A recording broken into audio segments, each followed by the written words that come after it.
revealed creator knowledge from the top down, because I personally feel that if you don't receive and maintain a bigger picture, eagle eye viewpoint of the overall game that you are participating in on Earth, i.e., the whys and the wherefores, you will most likely be in a state of anxiety and confusion, trying to make sense of your life here and not taking full advantage of the truth that you are a powerful co-creator, especially when it comes to maintaining and ensuring us that we stay on a positive timeline. So, by the way, I learned from Amir that everyone's consciousness determines that. So our wonderful regular guest returns. Prime creator, Dr. Amir Jahangiri, who holds 7 degrees and has all abilities. Amir channeled Source of All That Is in the last show and shared wisdom and answers that were emanating what I felt was the most loving, unlimited, and expansive frequencies of Source for 1 hour. At the end of that show, Amir was so merged in oneness in Source's love that he had tears in his eyes and literally no words. So therefore, the first part of this show will be Amir sharing what it's like to be one with Source. I thought this would be helpful for all of us to begin to resonate to what he is describing, to reconnect ourselves in our own unique and deeper ways. So, the second part of the show will be about you learning the history and facts around a most beautiful soul who volunteered to support all of us in this challenging grand experiment. And that soul has been referred to by many names: Terra, Gaia, and our Mother Earth. So welcome back, Amir. We are truly honored to have you here on Earth in human body as a Void Dragon Prime Creator, so that we can learn the fullness and historical journey of humanity and our precious Earth. Thank you so much. Thank you. The honor is mine. Absolutely so. And I'd like to extend my warmest greetings to our wonderful audience. I hope you're doing really well. It's a privilege to be here in your presence, dear Merrily, and be on your channel. The intentions are bringing truthful information with the best intentions. Good information allows us to make good choices. Nobody needs to be told what to do. Once they see clearly, they make the right choice. So that's the intention, to be of service in this way. Thank you, Amir. All right, so let's begin.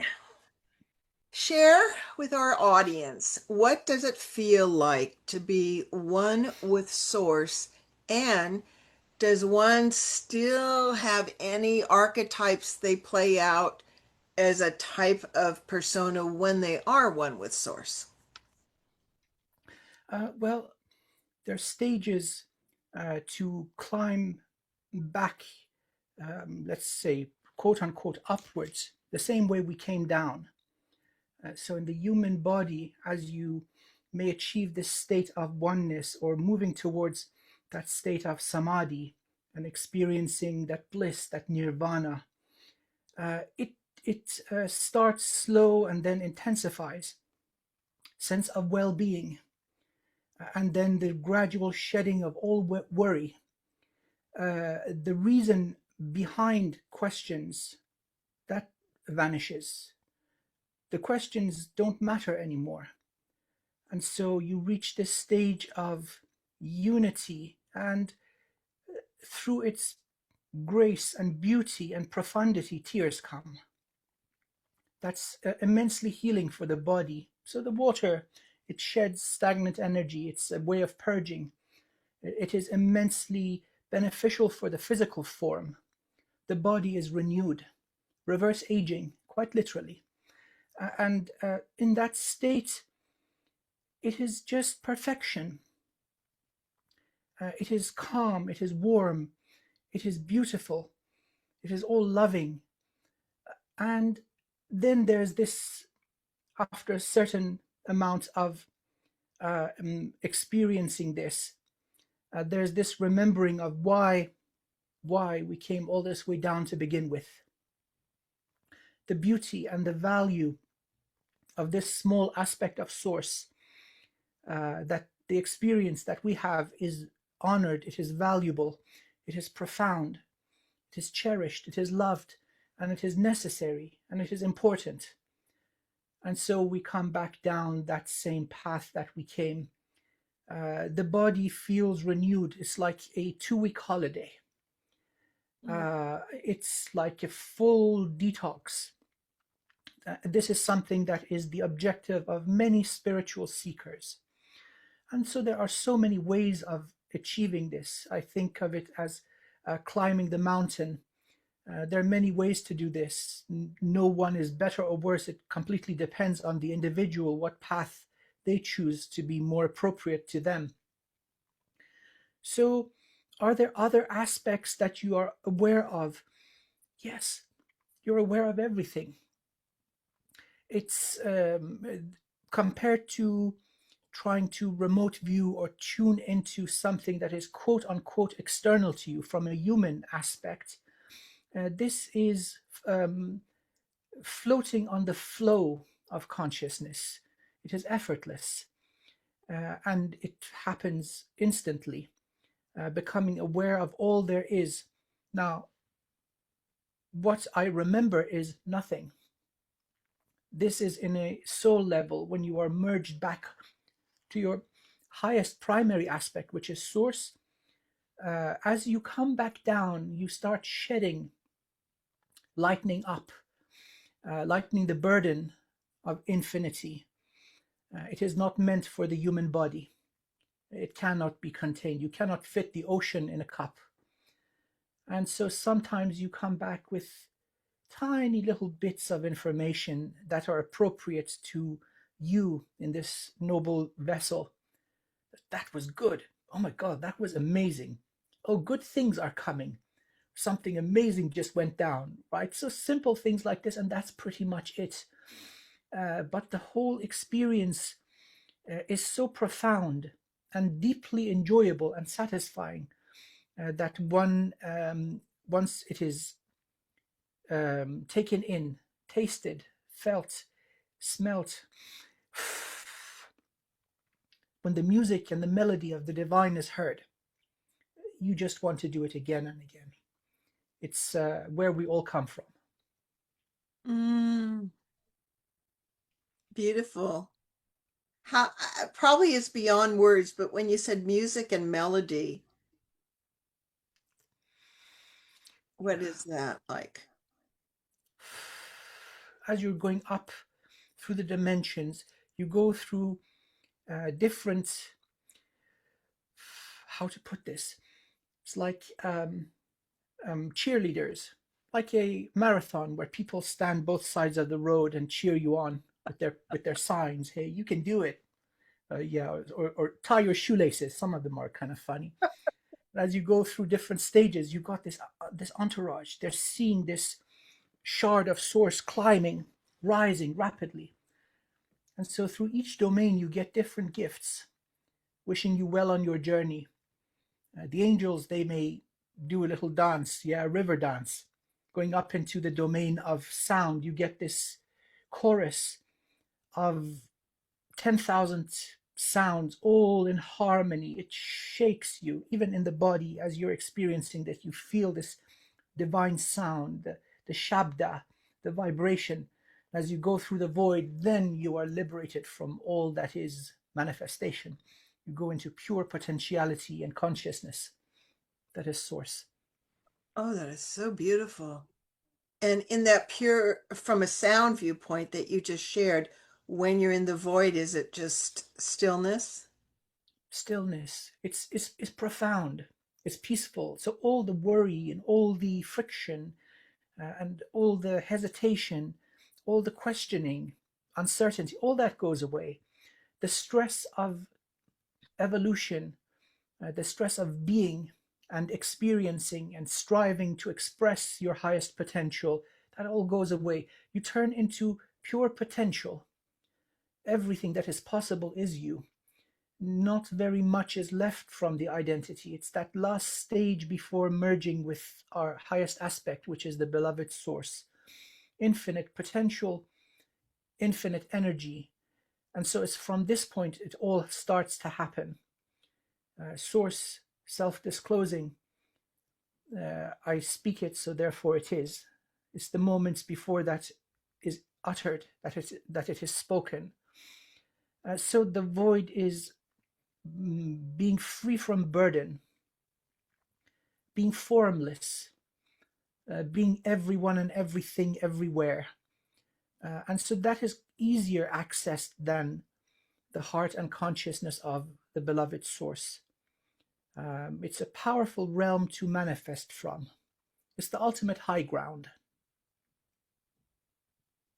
And thus you being a void black dragon, coming from the top down, like, you know, we know you have said publicly that you have an aspect, and our subscribers are used to the term aspects and how the higher self and the oversoul divides for greater experience, that you have one known as Odin or Kali or whatever the aspect is, or a particular wizard, um, or even a bodhisattva. Now, do you retain parts of the qualities of any of those you want, and how do you retain it as you come into human form? I think that's tricky. Is that part of how you design based on your mission? A really good way to look at this would be the way we have tiny little blood vessels in the body. Each blood vessel is grown, created, and designed so no cell goes without nourishment. And so therefore every single one of these are important, from tiny errors or malfunctions in the smallest blood vessel. Major distortion and malfunction may occur and arise. So every tiny little aspect of the infinite soul is equally important. So here in this vessel, in this identity, I am adding to the possibility of expression in certain circumstances, that of the infinite soul. And so having access to other shards of the soul, other aspects, should be done selectively and with wisdom. Most important thing is to keep in mind that all are equal, all are seen, all are heard, all are loved. They are all valid and they are all important. And so the purpose of all these coming into being is facilitating infinite levels of expression. So source experiences itself. It is important not to restrict or destroy the possibility of expression from another shard of the soul. And for that matter, not to restrict or deny the expression of this shard of the soul. So certain information might be useless, certain information might be harmful. So the intentions that you set in order to quote unquote download information or remember soul gifts, it has to be done with a benevolent and loving intention. Often our manifestations, which are designed by our separated aspects, have impurities. These impurities in our being cause impurities in our manifestations.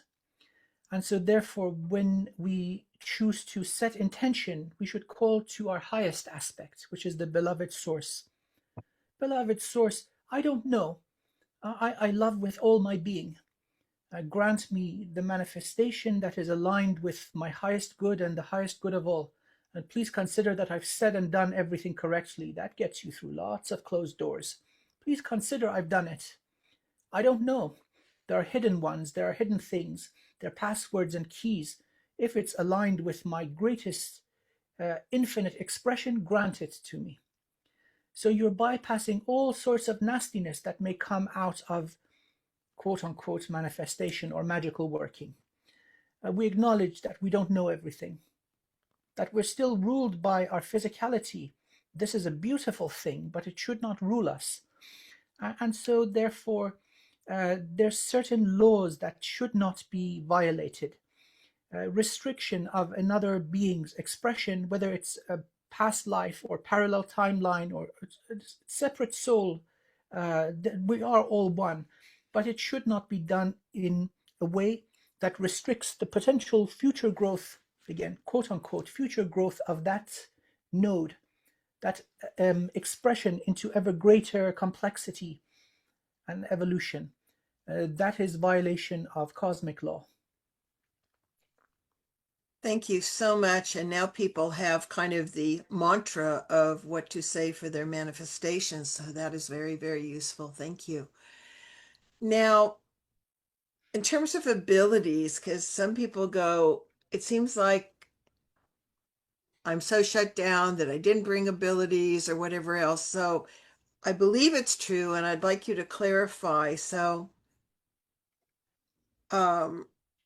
as you're coming down into source and from source, and you're going down into a human form, so to speak, you are also, from my understanding, bringing through certain abilities that you feel from different aspects, of your overall self that you feel you will need in this lifetime. Is that true? That is most certainly a possibility. And so let's just, for sake of argument, consider that we and every one of our esteemed audience are doing it correctly in a way that is not harming another being or harming the self. There are different levels of awareness.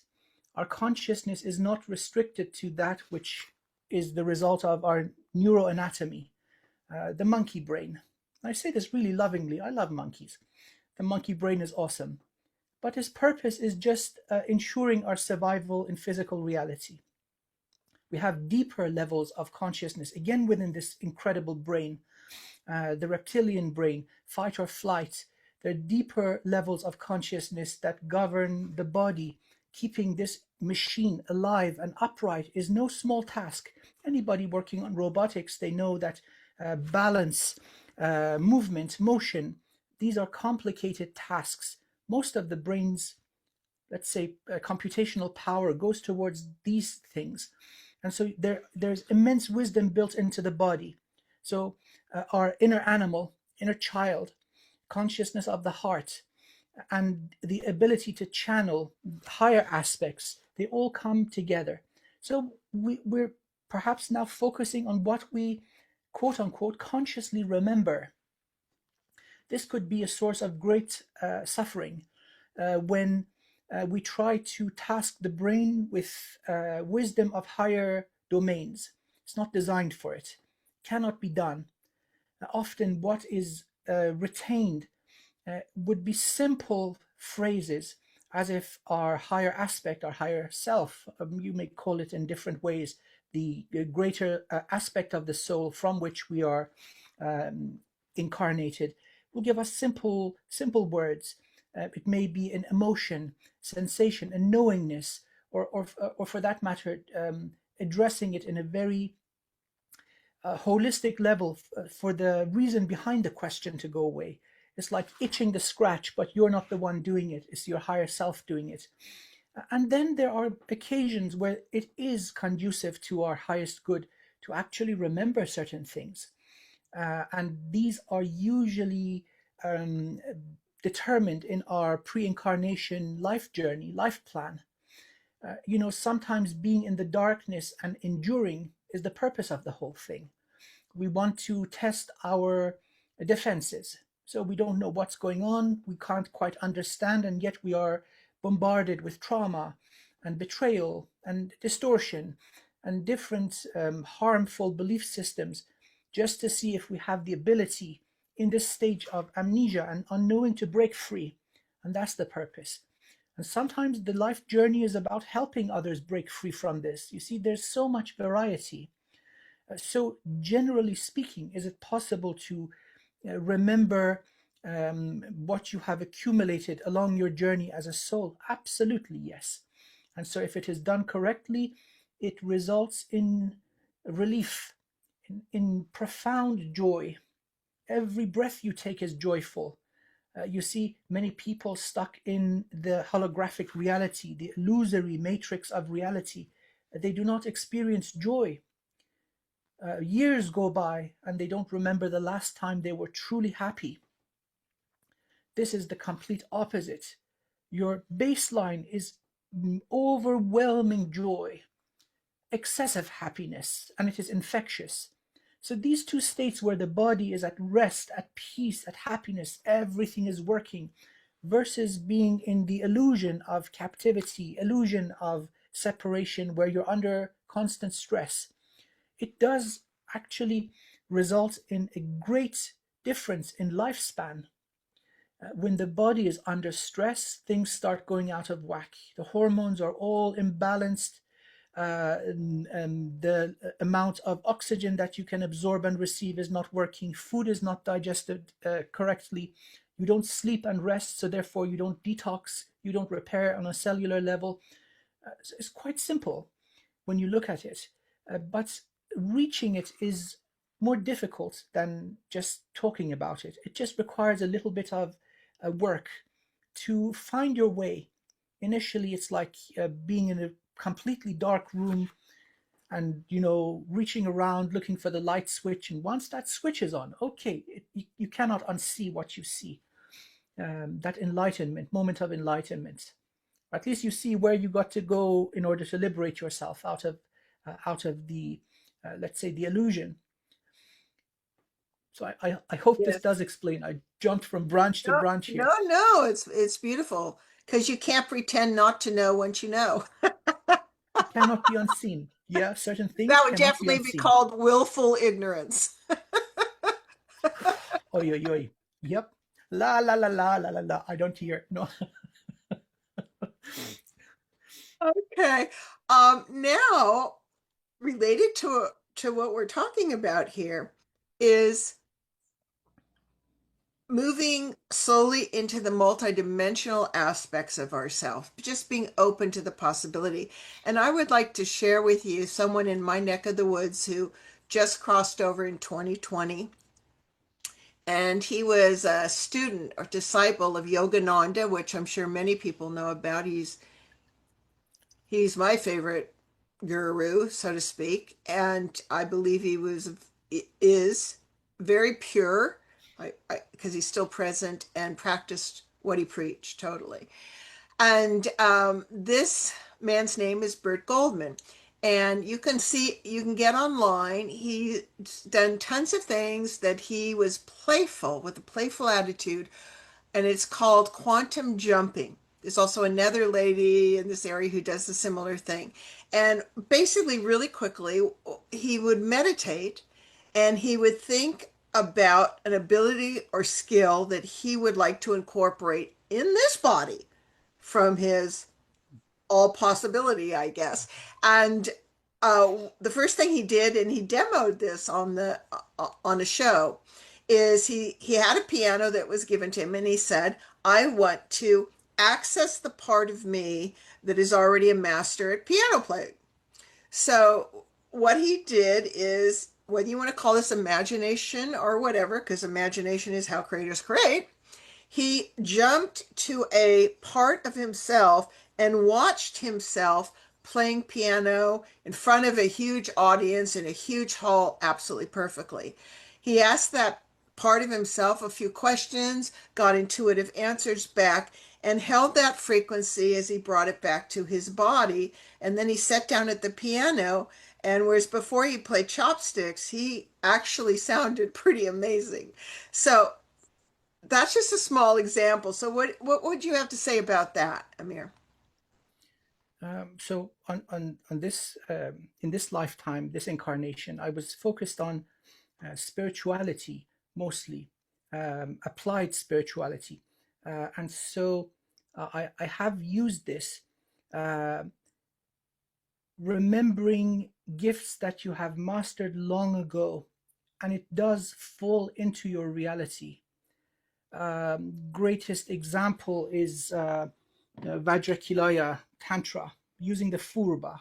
This for this time in human history is the most effective type of amplifier of energy. So I'd finished a modality and then going into that meditative zone that, okay, I've done this, now I'm ready for more. And so I saw the instrument in my dream, looking all weird. I don't know what the F is that. And then I started searching and I found it, the exact instrument that I have seen. This happens with crystals too. I see the crystal and then it falls into my reality. I see an advert or I'm just browsing on Etsy or something and it just shows up. And then learning what this thing is. Oh my goodness, this is in fact my primary instrument in physicality. I've wielded this for thousands of lifetimes. And then the great immensity of fear coming in. Oh my God, what am I going to do with this? I don't want to cause harm. I don't want to stack up karma. How do I wield it? And then in the next dream I get, so this is meditative state plus dreaming state, which does not happen regularly for me. I get the three protocols: set ablaze, call in the divine. If the being chooses to evolve, the imbalance is burnt away and they evolve. And if there's nothing left to be restored, it'll burn down to ash. So the ash can be used and recycled and serve the highest good of all once again. So there's no logical, physical set of cause and events that would lead to this. It seems, in my experience with my objectives, to be new modalities, new techniques that I have used over and over. And there's this recognition, oh my God, I remember this. Or certain mantras where again the experience is emotional. You start crying. I remember uttering these words of power millions of times over and over. Most certainly we can do this. So the objectives do matter. My intentions were to become a more capable healer. And so we all do healing. So I'm not doing anything really. What I'm doing is reminding people of who they are and perhaps removing the monkey wrench out of the gears, doing the car wash. So this is the perfect instrument for that. And we have access to this, all of us. Even the souls that I would lovingly call baby souls or earth souls, they've been here for a long time. And so they have all these experiences, being a surgeon, being an architect, being a clergy person, being a musician, a singer, a dancer. It does come in. So from my humble understanding and my experience, I can confirm this. Oh yeah, we can do this quantum jumping. Uh, that's a wonderful example. And I know because you've shared this that it feels like the example you gave is you were able to access one of your major divine abilities as a void dragon protector and all of that, which I guess we could call purification through divine fire. Is that correct? That is spot on. One of the aspects of the soul is a heruka. This is Buddhist. It's not the other one, which is a trickster spirit. The heruka, these are five void beings from the primordial void. They are seen as wisdom kings. Each has an attribute. One is the heruka of wisdom, one embodiment, and so on. My task is purification. And so this applies to every domain. I'm not speaking from a level of ego. I'm just the vessel that's carrying this. The soul does its own thing. I don't claim any credit. But yes, it does seem to be highly effective. That which is a blockage, which is an obstruction, I can remove. And so once the path is open, the people pull in their own light and do their own thing, and off they go on their happy journey. Purification applies to grander scales too, not just the earth realm. There may be entire species that are interacting with humanity in a harmful way. This applies to them too. So wielding this in a human body is just anchoring it into physical reality.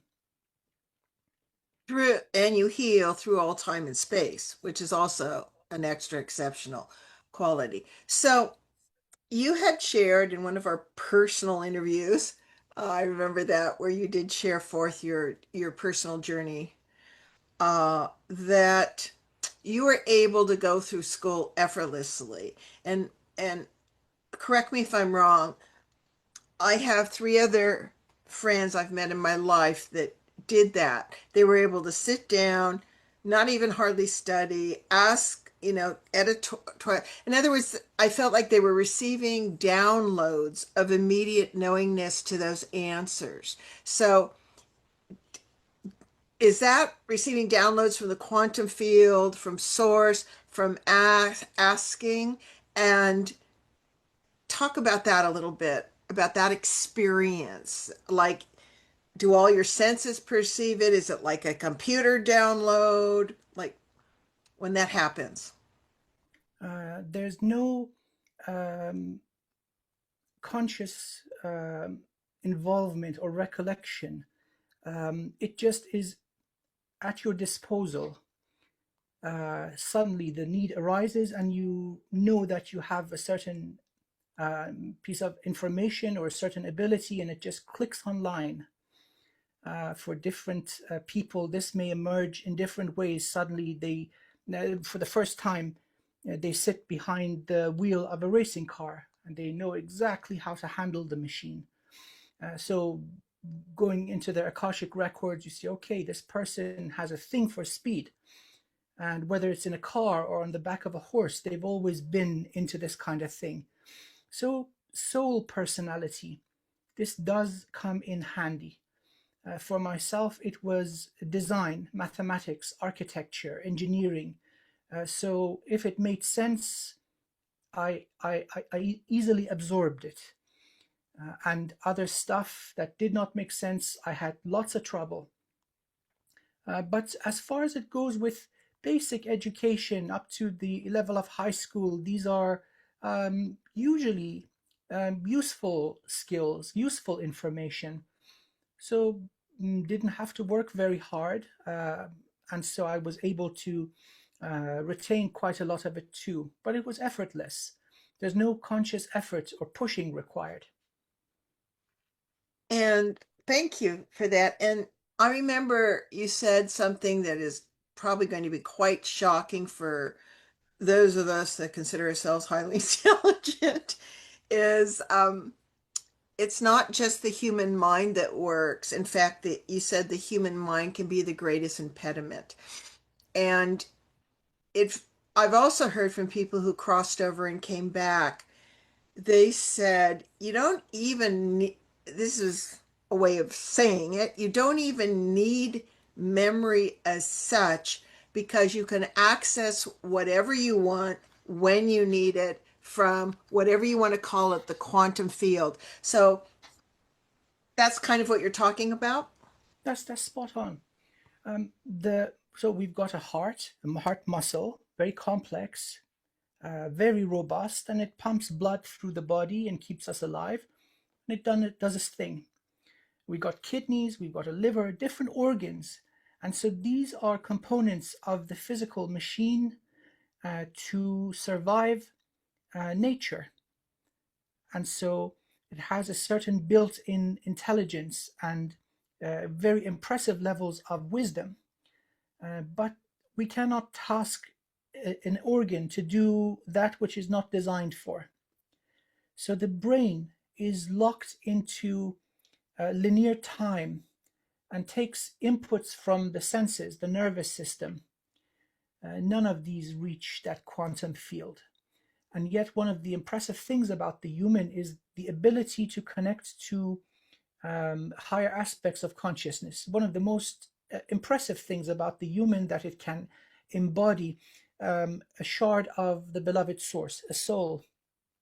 This is not unique to humans, by the way. There are other animals on earth that can do this very powerfully. In fact, they don't have the ego, they don't have the trauma of school and religion and culture. They're tapped in, power animals. So really, it's learning how to relax the brain, completely suppress anxiety.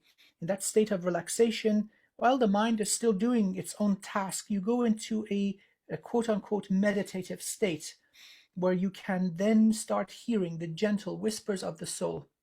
And this might be information from, let's say, parallel timelines, past and future lifetimes, so the two dimensions of time.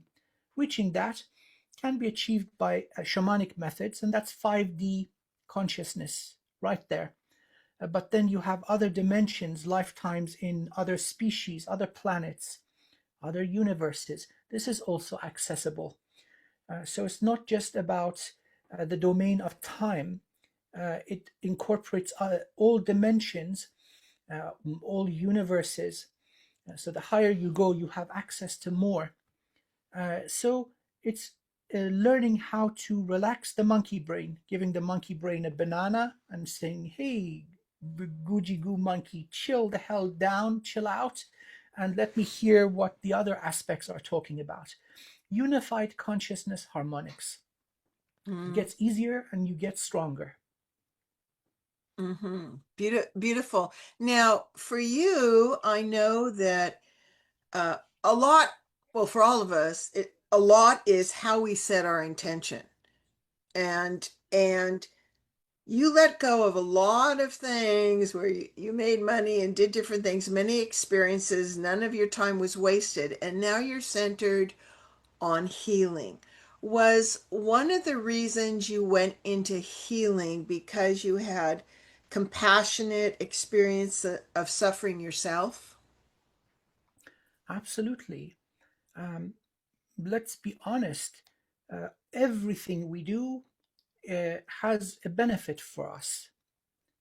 It may be tangible, maybe non-tangible, but we get something out of every iota of effort that we exert. And so I was born into a difficult environment. And so before I could be of any service to anyone or anything, I needed to sort myself out. Cutting cords, that was a long journey, learning how to do that. Remembering energy work, that took me years to do. Specifically, practice of celestial Qigong. I did this for 6 months, every day, same time, same place, under the same tree. And so as seasons changed, mosquitoes came out, they were stinging my feet, and I said, you know what, screw it, I'm still going to do this thing. It worked. Learning how to go back in time, breaking ancestral curses in the form of family crests, going back 500 or so years in Ireland, where many people were still resisting the takeover. And so all these techniques worked for me. And so I stuck with those that stood the scientific methods scrutiny, meaning it's repeatable. It doesn't depend on me being the person doing it. It works beyond limitation of time. If somebody tries it in 500 years, it's still going to work. And so if it works on me, it works on different people. Those are the techniques that I stuck with. So initially it was selfish. But then as I was relieved, I saw the big difference it made for me. And so this is something I could do for others. In different stages, I had this enormous appetite for relieving suffering. My mother, she went through 10 years of cancer, and I was the only one caring for her. I noticed I could numb the pain, but ultimately I could not change the outcome. That really lit a fire under me.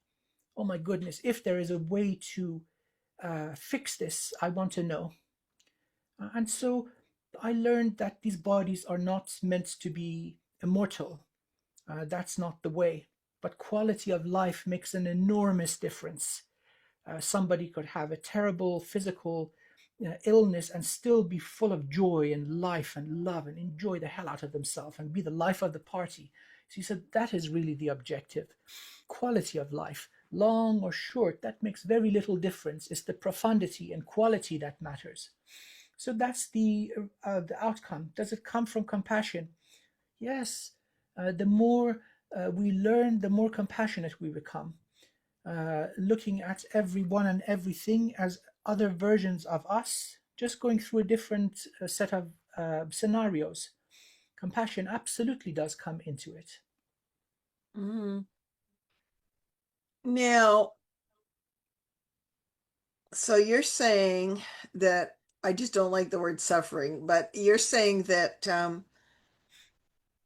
how you evaluate what you're going through and how much you suffer, a lot of that, of course, has been designed, especially in the family, to direct you to a future goal because you're very attached to healing it or whatever. So some suffering is pointless, right? Like, and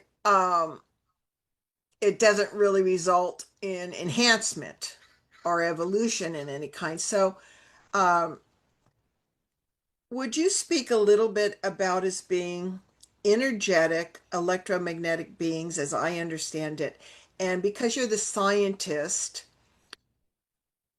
I would love people to have more of a sense of what I think the word is impedance or what blockages do. Like, over suffering would be a impedance to the flow, right? Could you talk about that a little bit? Just not, just simply about the physics and how the emotions or thought patterns can form as a blockage or not?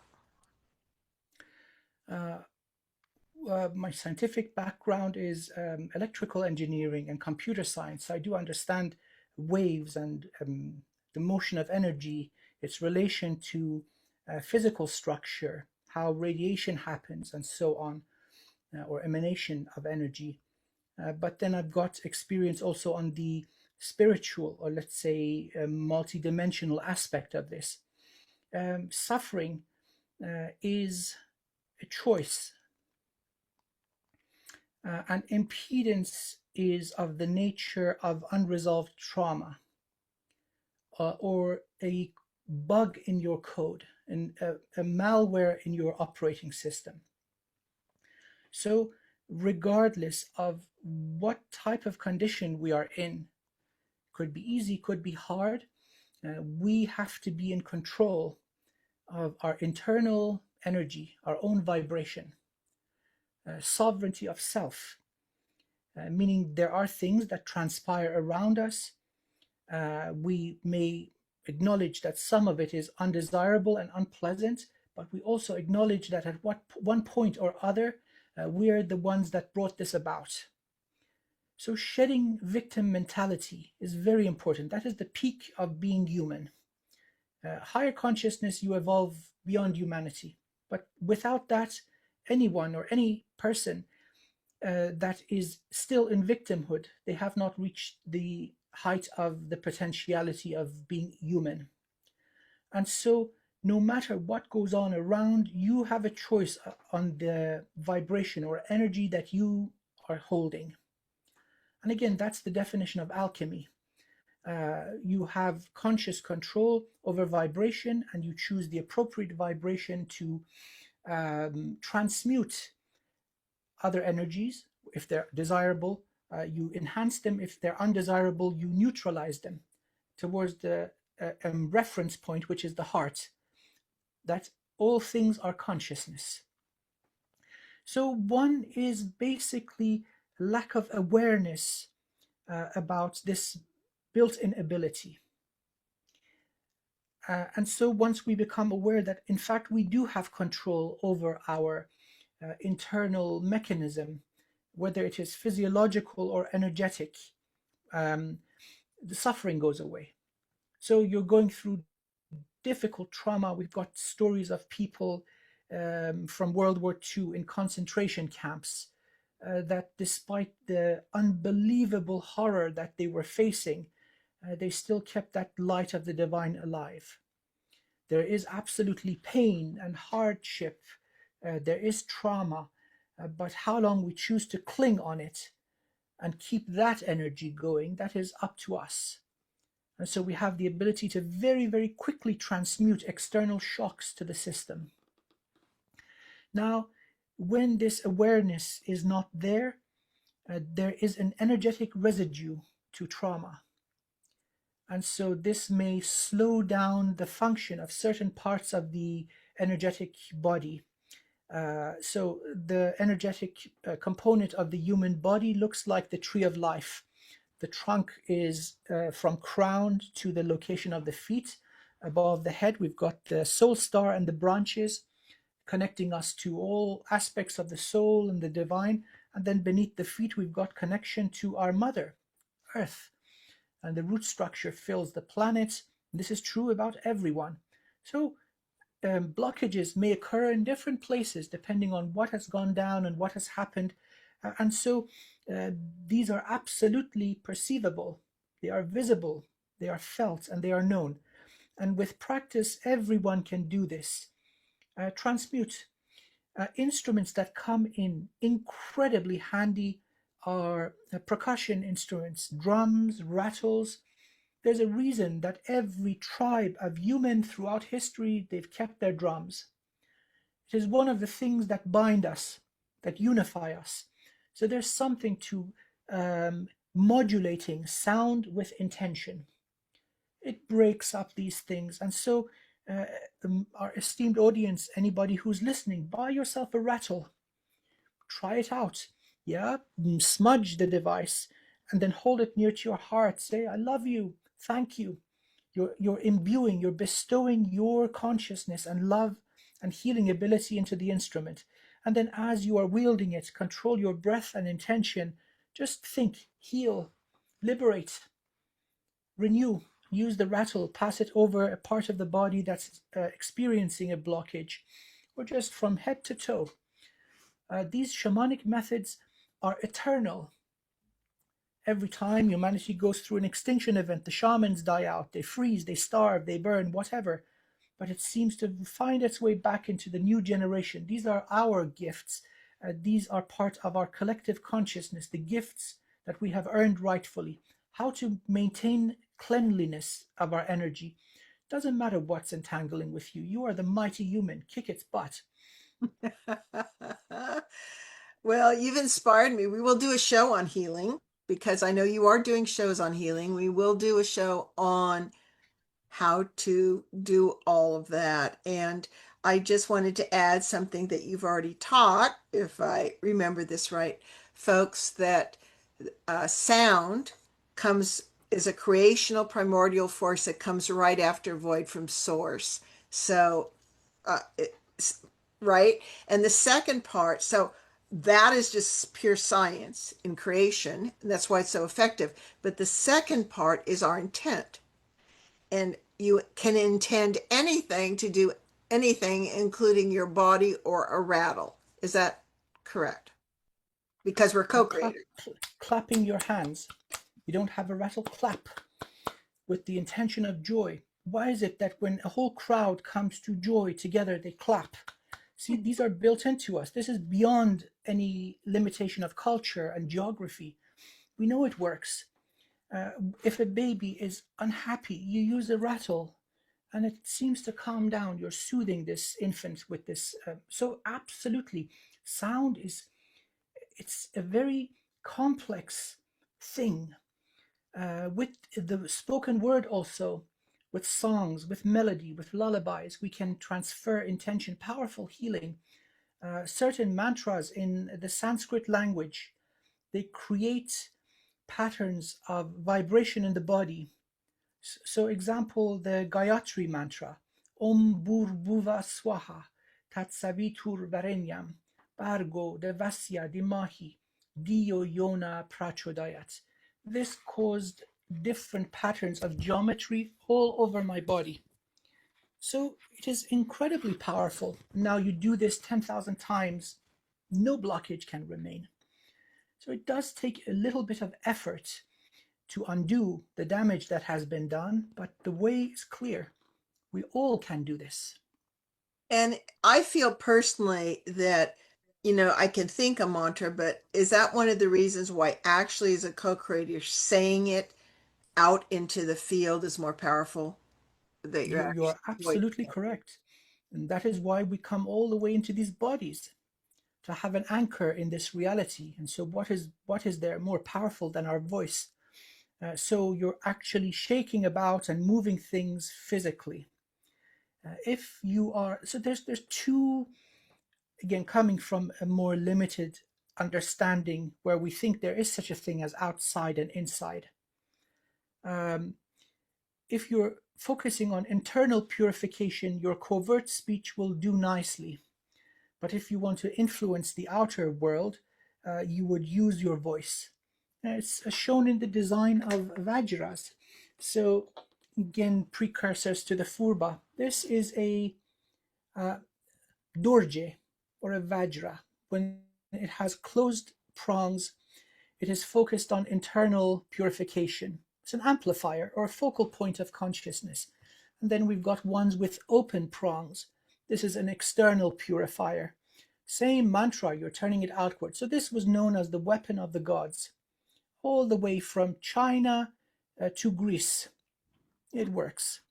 And then the ultimate form of that would be the Furba. So we've got the Vajra at the end and a pointy end, which really amplifies outwardly. So they're different technologies, really, can be used effectively. Do you need them? No, they're just fancy schmancy additions. Hey, look at me. I've got all these cool toys, but they're not really necessary. yes. Well, thank you so much. And we will do a healing show for sure. Okay, so that is profound. We covered even how you were saying, as you move up into source, you hear the angelic sounds, wonder of the frequencies of source. So sound is really important. And saying out loud into the field, I think, is also really important. So let's go to our second topic, which you did mention. You mentioned we have the Star Bridge, Gate and Star Soul Bridge, yes. Soul Bridge, which eventually goes to Source and our higher self. And then we have the Earth Bridge, and or however you want to say Earth Star. So we are going to, our second topic is to find out the full factual historical journey of our mother Gaia Earth. And so I would like you to begin with that, Amir. When did our Mother Earth, Terra, Gaia's multiple names, soul come into her body to enter this game? If you could start there. So Earth is highly unique. So she evolved out of many different prototype designs into an archetype seed planet, meaning that by replicating her design, planets that are suitable for hosting life could be created. And this is something suitable for a highly evolved soul.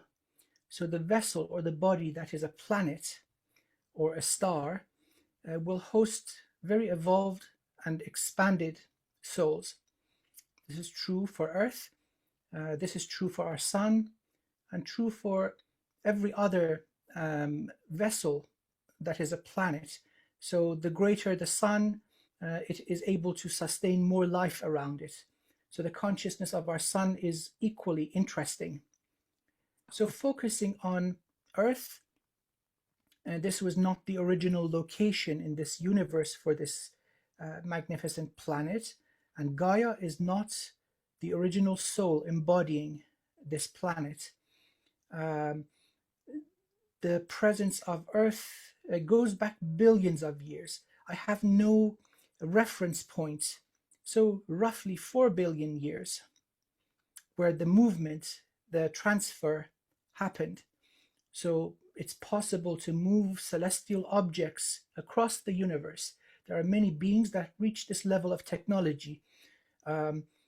Equally, in creation of new suns or new vessels of that type, there are beings that are able to collect matter, appropriate matter from around the cosmos, whether it's in the form of dust or solid matter, and ignite new suns, give birth to these objects.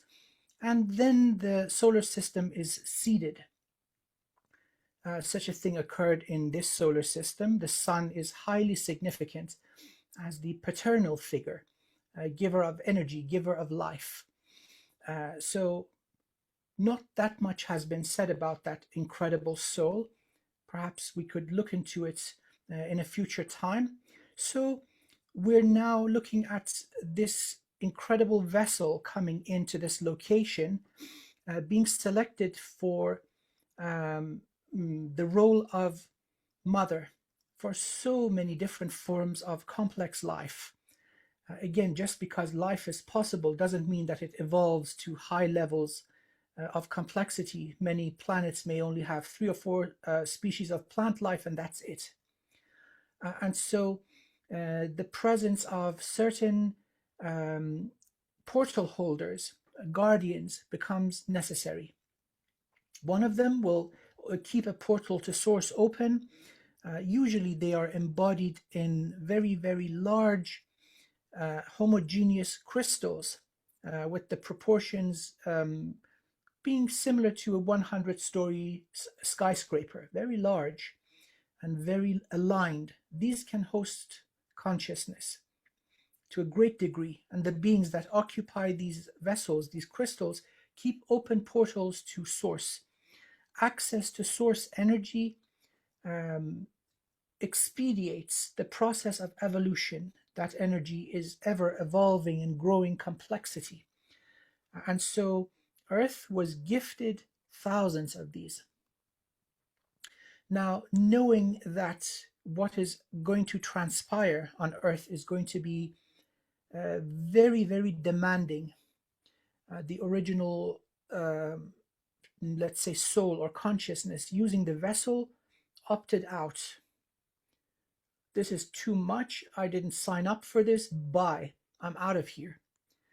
And so in a suitably powerful and resilient soul needed to be discovered, and a volunteer emerged who was a prime creator, who is a prime creator, meaning that the level of evolution and consciousness is high enough to give birth to life and complexity in an entire universe. So an aspect of that prime creator, which is Gaia, embodied the earth.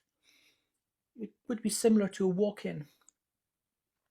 So that soul, Gaia, is a prime creator, or an aspect of a prime creator, who has enough wisdom and endurance to go through the whole journey, starting at a 7th dimensional level of presence, to be shrunk down to a 3D presence, now again rapidly rising to her former glory. So that's what I could pull out of the Akashic records initially, the introduction to who Gaia is. And she may be called by many names: the gracious, beautiful mother. She's mother to so many species, not just the beautiful life that live upon her, within her waters or underneath the surface. There are visitors from all over the cosmos that come. They're not born here. They plea to Mother Gaia for her gift of life and evolution, because they're dying out. And Gaia says, okay, you are my children too. And so she allows these beings to have bases in her presence, and she gifts them with this connection to source. They evolve sufficiently and they are saved from extinction. This happens all the time. So a very, very resilient soul was needed, and that is Gaia. That is beautiful, beautiful. Okay, so many questions here. Let's back engineer it a little bit. First of all, just from what you said, what are the requirements that this current successful soul, Gaia, requires to have as children on this planet? I'm sure there's requirements. She's not just taking anybody who wants to come in. That right? is correct. That is correct. That's like a mother allowing, everybody into her house. That is correct. So you're pulling on the same string of information. That is true. So that is a wonderful analogy. There's a very wonderful soul that takes in children who have no other shelter or care, and then there's a new kid wanting to join. So harmony is important. Is this new kid going to murder everybody and barbecue their corpses? Or is it going to grow up into a wonderful, decent member of society? So that's what I'm getting. That those that are invited in or request to be sheltered by Earth so that they can benefit from the environment, from the incredibly rich pool of life, different genetic codes, different souls present here, must first of all not cause any impediment to the evolution and growth of others, and also must make something useful out of the presence, must grow and evolve in turn. And so this would be very, very strictly enforced by Earth. Her natural immune system, her vast consciousness is the primary defense for all life on Earth, not just in the form of her radiation shield, softening that which comes through radiation from the sun. Otherwise, all DNA would unravel, right? So that's just part of the built-in and observable, measurable properties of Earth by our understanding of physicality. But it goes much further than this. There's an energetic component to this where certain species are rejected. They do not survive in nature. They go extinct. And in order to bypass this, we have intruders now as we speak upon the Earth, species that do not follow these conditions. Earth ground rules. Do no harm, don't suppress the natural growth and evolution of others. And again, important as the first condition, you must also evolve, because there are so many in line wanting to come here. The only way that this could be bypassed was damage to the nervous system of the planet. So the nervous system is comprised of the connection between these guardian crystals, the nodes. Each connects to the one next to it, and then we've got the grid lines. So these needed to be suppressed, starting from around 400,000 years ago. Invaders discovered that certain concentrated trauma and darkness would put these guardians into hibernation. And so we see this crystals, in many, right above the sacred site. And the way that this was done until fairly recently, actually, you know what, even right now, is human sacrifice. Sacrifice 100 people every day in a certain location, and you put the guardian crystal to sleep. And then they would ensure through sacred geometry that the souls of these traumatized people would not be able to go through a life review and healing, keeping the trauma encapsulated. Many of these buildings have human skulls underneath them. All over the world, even modern day churches, you name it, they've done it. So once the defense mechanism, the immune system of Earth was down, then all life was fair game to be used and abused as a resource. Whether it's the trees in the Amazon or human beings happily going about their life in small little hunter-gatherer tribes, it was all tweaked and messed with. Now we're at the stage that this damage is being undone through the valiant and selfless work of so many souls. They're called to do grid work. You ask them to explain. The conscious mind has no idea. This is a soul mission. They come in, they go to these sacred sites and do repair work, and lo and behold, Earth is waking up. Those that did this damage to begin with are in deep doo-doo. It's a massive violation, not just to one soul of rank prime creator, but so many species, hundreds of trillions of life forms, not just physical, but energetic. So we're at a really, really beautiful time in history where now the rabbit has the gun and Earth is going to have the last laugh. So, yeah, I went on for a little while.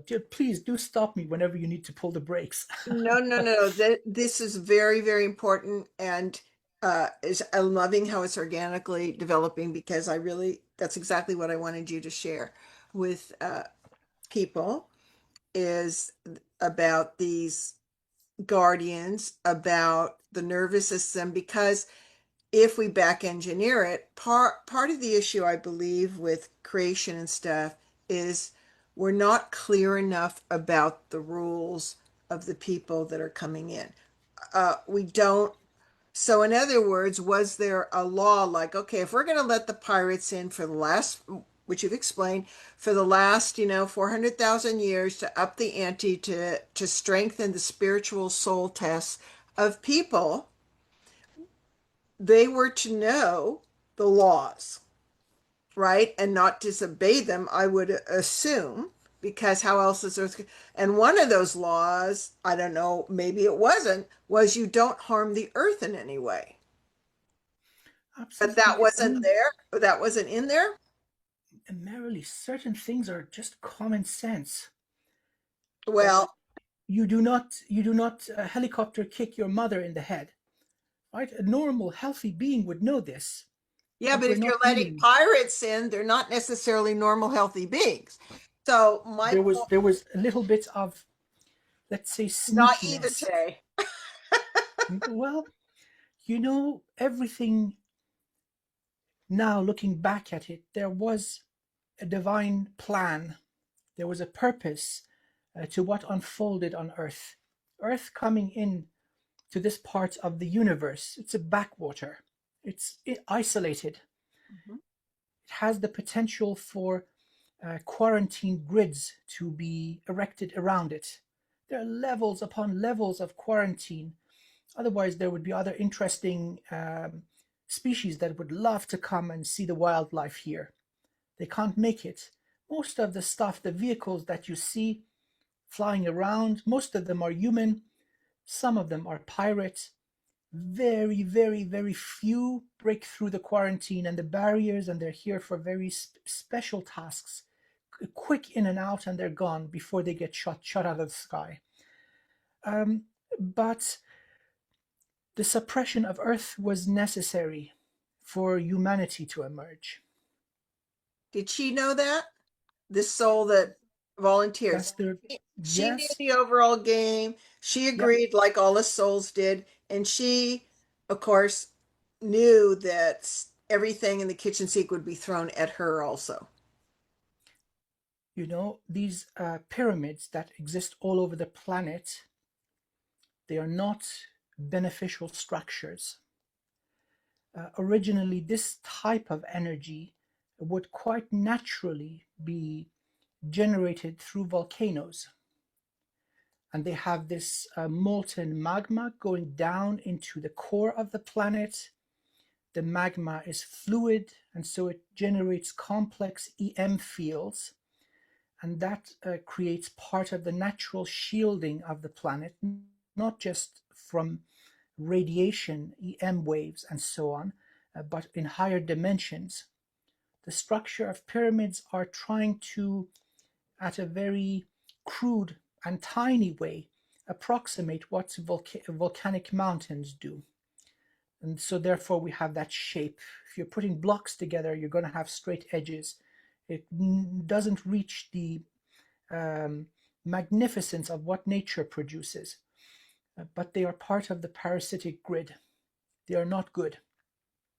And so, in fact, part of the reason humanity is coming awake is the destruction of many of these pyramids. We're taking them offline right at the end of the last ice age, because they have the ability to suppress consciousness, generate heaviness. So ascension is restricted, part of a global mind control system. And there are control rooms under the surface that govern the operation of this global parasitic network.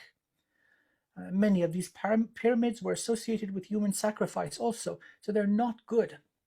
They're not a beneficial creation, and they do not serve the highest good of humanity.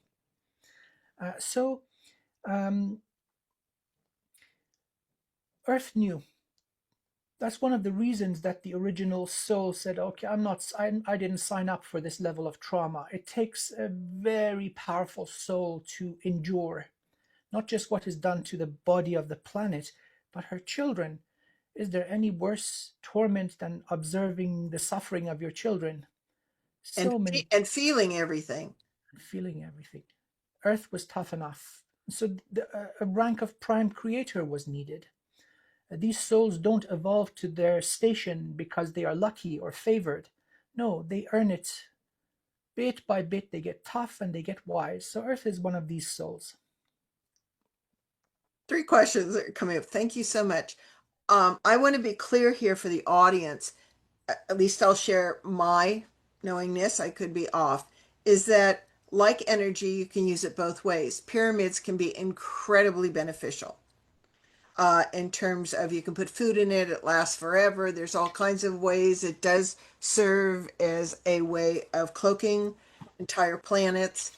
So I want to make sure that people don't think pyramids that inherently are evil. A really useful way to demonstrate this. First of all, part of the structure is above the surface. Yeah. So this is a full pyramid. Yes. It is an accumulator. It is a waveguide. Most of it is subterranean. So you pull energy from the core and accumulate on the tip, the pyramidion. And now this is going to emanate outwards waves. This is naturally done through volcanic structures. And if the intention is good, the whole thing can be globally positive and beneficial. But unfortunately, this is not the case with the vast number of these structures, especially the ones associated with human sacrifice. They are mechanisms of control. They're not necessary. They were sabotaged. They were sabotaged. Basically. Originally, you see the design of many of these, they were designed by the Lemurians as an amplifier of consciousness, facilitating communication across the cosmos, sometimes enabling consciousness to be transferred into host bodies. They could go to the Pleiades, they could go to Andromeda, have a little walk around in a volunteer body, and then the consciousness would be sent back. This is not what the modern day structures are doing. So that sabotage that you speak of, this is correct. They came on quite late in the game, after the fall of Lemuria. Some of their technology was misappropriated. You know, lots of stuff follows this story. They were created originally for good, and then they were sabotaged for harm. Another example would be a helmet device, an astral device that was designed originally by the Atlanteans to shield you from psychic interference. Now, same technology is used to suppress the memories of super soldiers. Exactly. I think we arrived at the correct, complete picture together. I was just looking at the past, let's say 10 or 12,000 years, but you're Yeah. correct. I confirm that these originally were meant as stabilizers Yep. of earth energy, preventing hurricanes and earthquakes, but also as amplifiers of consciousness, facilitating communication and travel And healing. and healing. You can go in there in particular areas and be healed. Healing, cloaking, whatever. And all these pyramids were built on the nodal points of the ley lines. And so the most important point here, it'd be because I always want the humans sometimes are challenged seeing the metaphor connection, the metaphor of what Earth's going through with what they're going through. So it'd be like someone literally short circuiting a human nervous system and then expecting to be healthy and deal with it, whether it's autoimmune or. And so what it does is basically put screws up communication, screws up the natural source knowingness, which is a state of unfolding health and challenge. Precisely. Now, the health of Earth, uh, it's monumentally important. Speaking about our Lemurian ancestors, in that era, when a human would reach puberty, they'd upload a significant portion of soul memory, laws of the earth, laws of the cosmos, past lives, gifts that they would have given to earth in confidence. These would all be accessed. This is no longer a thing, Yeah. but it is coming back. How would it be accessed besides walking? Would you walk on the grids? Would you sit on the nodal points? How was that done back then? And we do it now by walking the earth and repairing, right? Beautiful. Well, oh, this is now see this is possible even today, not at a full capacity, at a diminished capacity, by going to certain sacred places where you go to a temple and suddenly you get an upload. But this was possible throughout the surface of the earth when the nervous system was healthy. Now we have this at a diminished capacity at certain places of power. The Acropolis in Greece, Hill of Tara in Ireland, let's say Persepolis in Iran, certain temples up in the mountain in Tibet, temples in South India, um, all over the globe. These are significant places of worship. They never went offline, they never run out of business. Um, so this is still possible, but not everywhere. It does not happen and organically either. It must be initiated by the human. Often you're required to channel in significant amount of energy down into the earth where the guardian crystal is. Wake it up, even if it's for a few moments. It does its thing, and perhaps it is too traumatized still and goes back to sleep. But this is being remedied Mm. thanks to the mighty humans, thanks to us. Yes. We're saving the day. Yes. I'm getting goosebumps as I'm saying these words. Yep. We turned out to be faithful and loyal children. Mm. We're fixing stuff up. Please don't look at the chaos in the matrix. In terms of the rise of our consciousness, we're ahead of schedule. So amazing things are coming, including the restoration of our wonderful mother. Yes. So she had to agree the same way that every soul coming in had to agree, not knowing the full experience, of course, until you go through it. But knowing that this will be a super, super challenge, that she is to house multiple species. They supposedly knew the laws and were supposed to, do it. And then, of course, there was, whether it's a question of differences in time or whatever, allowed to go on for quite a while. And not only was it sabotaged by the pirates, it was also super utilized by military because that gets into a whole nother subject. So if you just track where the nodes were, almost every nodal point where it comes together has been, utilized as a generator, Stargate, this, that, all kinds of different purposes. So, is that so? Number one, the grid is being repaired. Number two, what you said in previous shows is everyone has been told, has been no told by source, end of the cycle, go back to keeping the balance. If you go overboard and have no remorse, you are being recycled, period. So, Correct.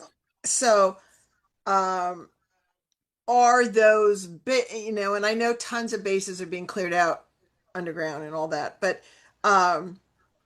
so as that comes online, source is the earth Gaia as a conscious being who basically thing is do no harm, but at the same time, all love is self-love.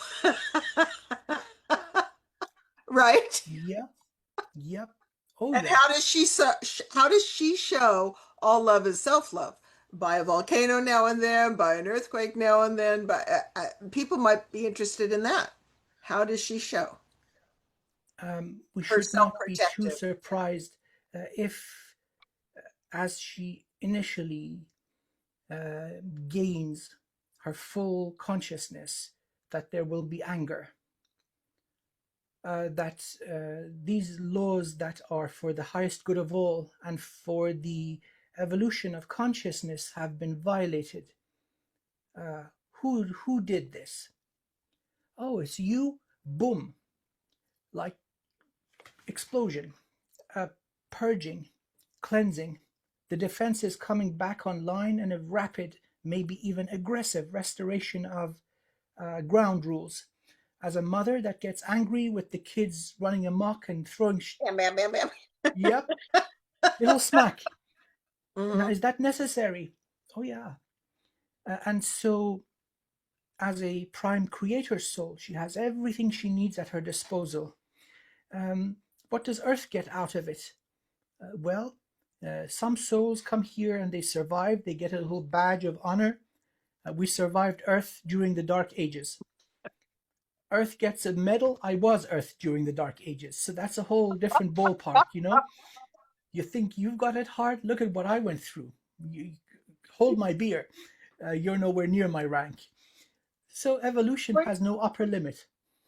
I got a new T-shirt for Earth. On the front, it's "Do no harm," and on the back, it's "And take no shit." Right? Oh, yeah. At this point, because now we're moving into the golden age, right? So she's endured a lot, and this is just fascinating. So one of the most fascinating things in our pre-talk blew my mind. You've already shared like the tons of resets we've done, the tons of because it's a whole science experiment, which is successful. And all the darks coming to the surface slowly to be seen in a slow enough way, in a strategic enough way where the locals won't freak and, all of that kind of stuff. Souls that want to be planetary souls. Okay. Big job. How do they get picked? Do they volunteer and then they have to pass, like creators do, certain, golden source laws, blah, blah, blah, blah. Okay, we've passed. We want to give it a go. It was known early on by the prime creators and the councils of prime creators that this experiment is extremely novel and very challenging. Correct? Yes. So, how many souls? I don't know if you remember what you said earlier, but I was, I mean, most people think like, okay, Earth, the present Earth is a result of three previous catastrophes, and we have some of her rock. You told me that the planet itself is one collection of mass as an original form, and that, of course, you changed many, many timelines and many occurrences where damage was catastrophic and the planet was destroyed back and forth and back and forth and back and forth, kind of like the humans that were also, we got to a certain point in the experiment, right? And then you have whatever you want to call it, tended genocide, disaster, pause, whatever, reset, souls leave, decide if they want to come back in the next iteration, take the strongest codes. That's kind of how it works. Do you remember how many souls came in and out because they couldn't stay, they couldn't make the grade of what was involved to be the mother earth energy? Do you remember how many? I have it written somewhere. If you don't, I can quickly get it. It blew me away. I don't want you on the spot, so I'll just say, because you said this earlier, you told me that this is the 15th soul. And I'm like, whoa. Correct. So they came in, became aware of what was to be expected, and they said, no, thank you. There's not enough in it for me, and they moved out. Oh, you mean before they went into the earth body or after a short time in the earth body they went? Short time in the earth body. So the Okay. full disclosure doesn't occur. It's a need to know. So it's like an interview process with a trial period. Come in, hey, just have a walk around, see if you like the neighborhood, and so on. And soul would come in, and then they get the full story. So, oh hell no, I didn't sign up for this. There might be a timeline thing in here, because when I was looking in, I was getting 13, Okay. 13 or 15, depending on which path in quote unquote time you take. Many volunteers came in, and only Gaia was tough enough. She's more evolved than all the previous, let's call, candidates. Um, as she evolved to her station and rank of prime creator, she has gone through tougher things, even tougher than Earth. So she was chosen a guest of honor, high honor, by the prime creator of this universe, with great reverence and great praise. Please come. This is amazing. Come in, do this. So much life will evolve. And of course, your universes will be universes. Yes, she is prime creator to many universes. And so your universes will benefit from what is cooked here, which is humanity and so many other species, not just humans, elemental beings, plants, single cell organisms, you name it, all of it. It's hers after all. She's doing us the favor. Wow. Talk about the hero's journey. Like Joseph Campbell talked about, he said the human experience is the hero's journey. Well, she certainly has gone through that. Whoa. When did she, you told me this iteration of the game began somewhere around 4.5 billion years, like you said. Um, how long has this mother soul Gaia been here? Like, when did she enter? At that iteration, at the last iteration? So she's been here through that whole time. As soon as life became a possibility, so initially, through the motion of the planets, it was molten. So the first form of life would have been non-physical elementals. So pretty close to the moment or the instance that Earth was relocated, that soul shard of Gaia would have come in, and immediately life would have formed. Physical life was not possible for millions of years until the crust cooled down. Fire elementals came first. So they're the most ancient residents of Earth. Their lifespans are in the order of tens of thousands of years, and they still exist. They mostly avoid people if they are left to their own devices, but this doesn't always happen. So ballpark 4 billion years. So now share with people what she's earned. This is interesting. So many souls come in. A soul shard has an incredibly large amount of energy.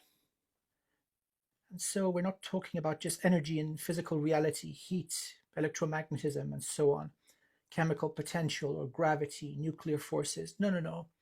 We're extending this to all dimensions. The soul shard has a significant amount of identity and information, but also energy. Coming into Earth realm does not guarantee the soul benefits or evolution. The soul must demonstrate merit. The guaranteed unnatural evolution applies to these vessels, these bodies. So it becomes resilient, it becomes complex and capable. So it's like buying going into a casino. It is really that harsh. Many souls come in, they're exposed to the harshness and they learn nothing. So they may leave without their initial investment, like what happens in Vegas. And then there are those souls that go in, they lose everything, and then they want to break the machines and they end up in jail. That would be a relatively appropriate analogy to the pirates coming in, where not only did they violate the ground rules of the planet, they violated the planet. So these soul shards, they're not going to be released into the cosmos like a plague. So they continue doing what they have done. In fact, the pirates that came in, none of them are going to leave. They either evolve or they are disintegrated into pure energy without complexity or without identity. That sum is greater than what Earth ever lost. Starting from a seventh dimensional presence, going down to 3, she's going to very, very quickly reach the original seventh dimensional presence and then grow even beyond, significantly beyond, so that she will no longer require technological transportation from one part of the cosmos to the other. That based on her consciousness, she may basically pop in and out of reality where she finds it beneficial for her. So the energy of those souls coming in, including the pirates, those who have toughened up the vessel of mankind, end up also toughening up the vessel that is Mother Earth. There's an evolution of the planet also going to happen. And the Prime Creator Council's new, of course, agenda was to toughen up the physical forms and souls of humans. And that is such good news about Mother Earth. So basically, again, another parallel with our journey. We started at a higher level early on in this experiment. We dropped down, these are just a language, we dropped down to 3rd, and we're working ourselves back up. She started at a 7.5 to 8th dimension vessel, diminished through time with her energy being stolen down and dropped down to 3rd, and now is going back up, and it sounds like all the way to 12th density. Is she? Correct. Yes. So that vessel occupied by the Prime Creator Gaia is also going to benefit. Okay, so this is what I want people to get. Like, why am I going through all this suffering? Why am I going through these challenges? And your explanation is because you gain more than when you came in, but it's a gamble. That is true. So failure is not rewarded. Resilience, capacity to show compassion in the face of betrayal, ability to heal and transmute, to become wiser. These are things that are rewarded and quite naturally make one a suitable candidate for ascension.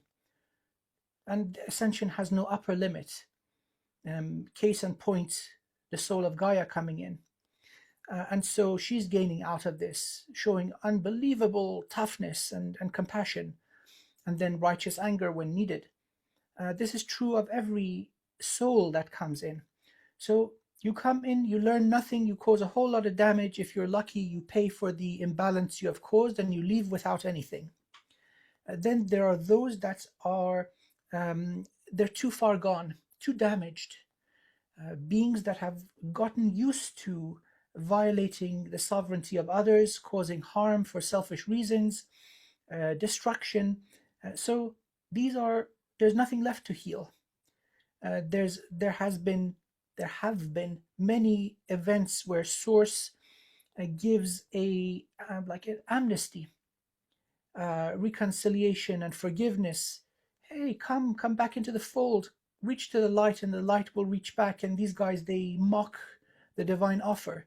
There's nothing left to fix. They're just broken. These souls, they cannot be released.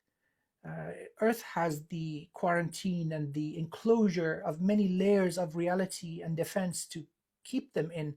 So all these pirates coming into Earth realm, this whole experiment for the benefit of developing humanity, did the infinite cosmos a favor. All the riffraff and degenerates and those that could not be recycled or rehabilitated in any other way were sent here. Final chance. First of all, do your thing. You're toughening up humans. Thank you, stupid. But then you may get a chance to evolve out of it, and it's the last call. So they're not going to be released to continue harm. Were they conscious they were at that stage and this was their last chance, or were they not told and it was a test? A mishmash of both. Certain ones, you see, that's exactly the problem. Unless force is applied, many beings that are damaged will not acknowledge there's something wrong and they think they are perfect. Some of them fancy themselves as gods, evident by our history, saying, okay, look at the Anunnaki. We are the gods, and if you don't do what we say, we'll burn you forever and ever and ever. That's psychotic. Many of them were enticed to come into this this incredibly rich world, infinite resources, so much life, humans, all sorts of different species, different environments to live and thrive. They thought of this as the best thing ever. Oh my God, I can't believe nobody's already, drained the resources. And so as they became aware, they fell into the honeypot. Yeah. They had no idea. Okay, so that was a form of purification. It was also a double spy move, right? Like there's always, you know what I'm talking about, there's always multiple things out of it because what happens is all the dark rises to the surface, which is exactly what's happening right now, where everyone thinks everything's going to hell, but it's actually where you're getting to see the sickness that was hidden and part of the whole thing. It's the same thing necessary in your own body. No more denial, no more hysteria, blah blah blah. This is the sneaky and game. Okay, two more things. One of the most important questions, which you hinted to, is we know we're on the outskirts of the galaxy, and generally speaking, from my knowledge, the closer you are to the central sun, I don't know if this is really true, but kind of the more evolved you are, or I don't know if that's true, but we're still out there, along some trade routes, whatever, we can get into a lot of trouble. So this is for for an experimental world. I want stated the reasons why in one show, the reasons why Earth is so unique and so important and so special, and why we have so many beings from all levels now showing up to get us through this transition, right? Including the Atlas and all that stuff. So, what we've mentioned in other shows is you've already talked about the uniqueness of this game that you and other creators to champion because it needed to be done, and that it's a library planet. It holds the Akashic of things. I mean, if you can just tell people the uniqueness of it, because they're going, why so much energy has been put through thousands of resets when that usually doesn't happen in experimental worlds? Um, the outcome is what put this whole thing into motion. An objective. Certain parts of this universe and the entirety of many universes are not the most hospitable environments for life. And so the human uh, the human beings that are evolved here through technology and natural evolution, they are capable of surviving in all these environments, not just surviving but thriving. The beings that are the main clients for this project are prime creators. Some of them are young and new at their game. They design environments and universes where the laws are a little bit wonky. So life doesn't emerge to begin with. Or it emerges, it is not sufficiently resilient. The slightest variation in environmental conditions, it dies out. And so the mighty human with all the codes, I'm not talking about these bodies we occupy, these are just clumsily put together just to test some few final characteristics. The entire thing, the full design, now that is something spectacular. And so this would be the seed of life, intelligent, benevolent, divine life across many regions in this universe, but many other universes too. So such a being does not emerge naturally. A good example is the new fighter plane, the F-35, and they wanted to make something, that one plane that could do every single mission, and they made a mess. It does no mission. So getting one single being capable of surviving and thriving no matter what, that is a big job.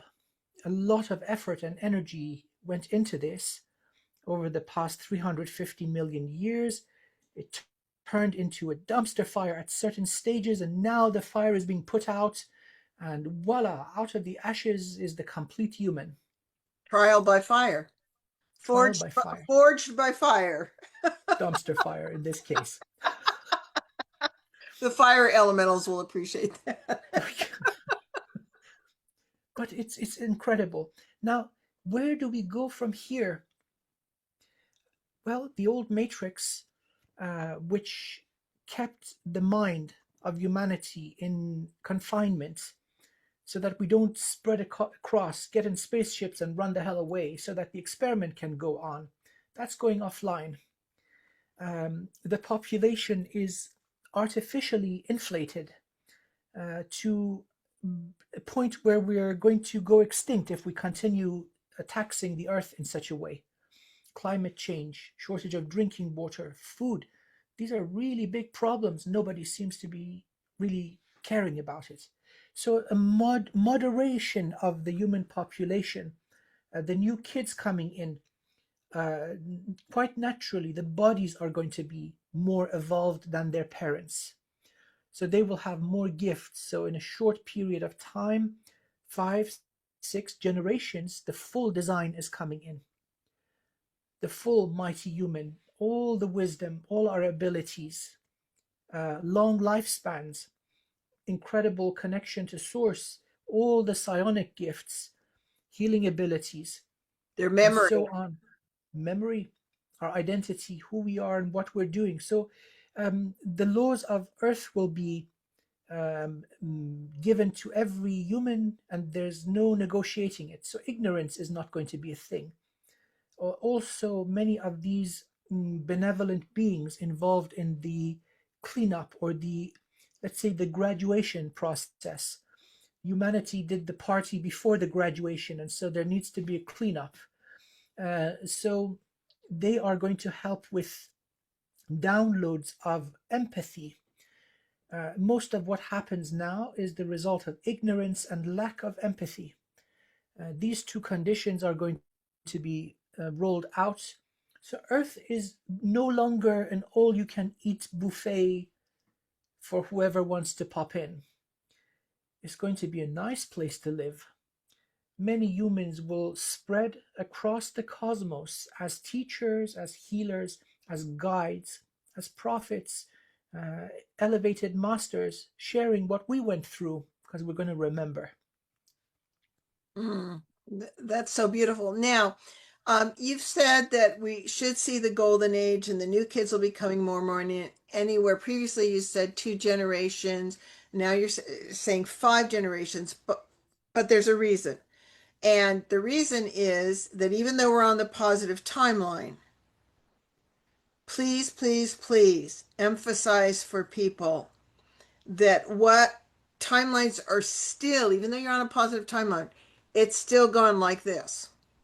And what determines that we stay on the positive timeline is co-creators, which is humanity. That is absolutely correct.